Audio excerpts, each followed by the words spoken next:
श्रीमन्नारायण नारायण नारायण श्रीमन्नारायण नारायण नारायण श्रीमन्नारायण नारायण नारायण। इधर से हिरण्याक्ष जा रहा है और उधर से हिरण्यकश्यप वो जो है नारद जी आ रहे हैं। नारद जी आ रहे हैं, नारद जी को दौड़ करके पकड़ लिया हिरण्याक्ष, कहा कि सुनो सुनो इधर आओ।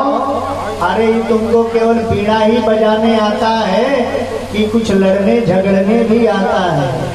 नारद जी बोले कि देखो लड़ने तो नहीं आता है लेकिन लड़ाने जरूर आता है। लड़ने नहीं आता, लड़ाने जरूर आता है। तो कह रहा है हिरण्याक्ष की यहाँ पे लड़ाना नहीं लड़ना है, मेरे साथ कुश्ती करनी है। नारद जी सोचे कि यदि मैं इसके साथ लड़ता हूँ और यदि गलती से भी पटका गया तो बनी बनाई इज्जत पे पानी फिर जाएगा, इसलिए मैं क्या करूं। तो नारद जी बोले कि सुनो हिरण्याक्ष, मुझे तो लड़ने वड़ने आता नहीं है लेकिन मैं लड़ाई ना करके तुमसे कोई अच्छा पहलवान लड़ने वाला बता दूं तो चलेगा? हिरण्याक्ष बोला कि ये भी चलेगा, कोई बात नहीं, कोई अच्छा पहलवान ही बता दो मेरे सामने। कौन पहलवान है? तो बोले कि सुनो कौन पहलवान है? अरे जिस पृथ्वी को तुमने छोड़ करके समुद्र में आया है उसी को एक बराह नाम का जीव लेकर के ऊपर आ रहा है, उससे जाकर के लड़ाई करो, तेरी खुजली परमानेंट मिट जाएगी। और आज जो है सोचा कि अरे मैं पृथ्वी को छोड़ के आया, किसकी हिम्मत हो गई ऊपर लाने की? तुरंत और रिटर्न वापस हुआ हिरण्याक्ष, आकर के देखा तो इधर जो है लेकर के आ रहे हैं बराह भगवान, और बराह भगवान से पंगा ले लिया। अरे अच्छा मैं पृथ्वी को डाल के आया, तू कौन होता है बाहर निकलने वाला?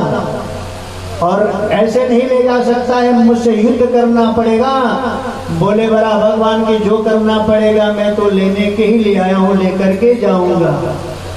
और पति कहलाने का वही अधिकारी है जो अपनी पत्नी को हर तरह से सुरक्षित रख सके।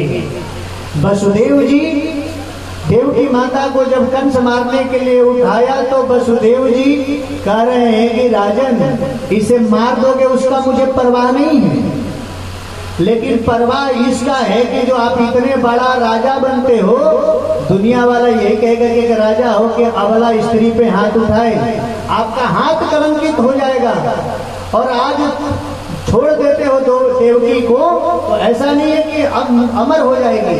अद्यवाक्य सतांते व मृत्यु वही प्राणायाम ध्रुव, आज मरे या 100 साल के बाद मरे, मरना तो निश्चित है, लेकिन आज मारोगे तो आपका हाथ कलंकित होगा, कालांतर में अपने से मरेगी तो आप भी सुरक्षित, कोई दोष देने वाला नहीं होगा।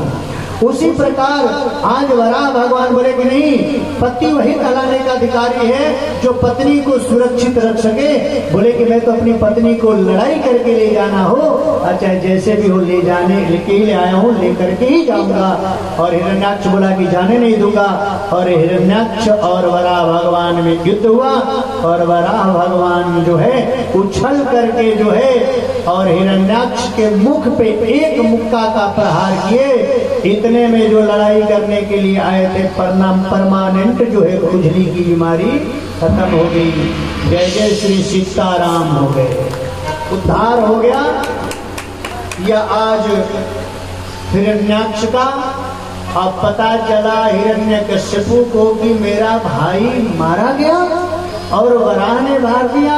उस दिन से देवताओं से जो है द्वेष करने लगा, और द्वेष ही नहीं आज सिद्ध तपस्या के लिए जा रहा है कि मेरे भाई को जो मारा है अवश्य बदला लेकर के मानूंगा।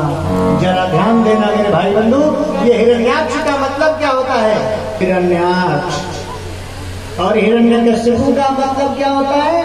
हिरण्य मतलब होता है सोना और कश्यपु मतलब है चुराना। तो जो दूसरे के सोना को चुराता है उसका नाम है हिरण्यकश्यपु। तो सोना को चुराना नहीं चाहिए, गिरना भी, चोरी जाना भी अशुभ है और मिल जाना भी अशुभ है।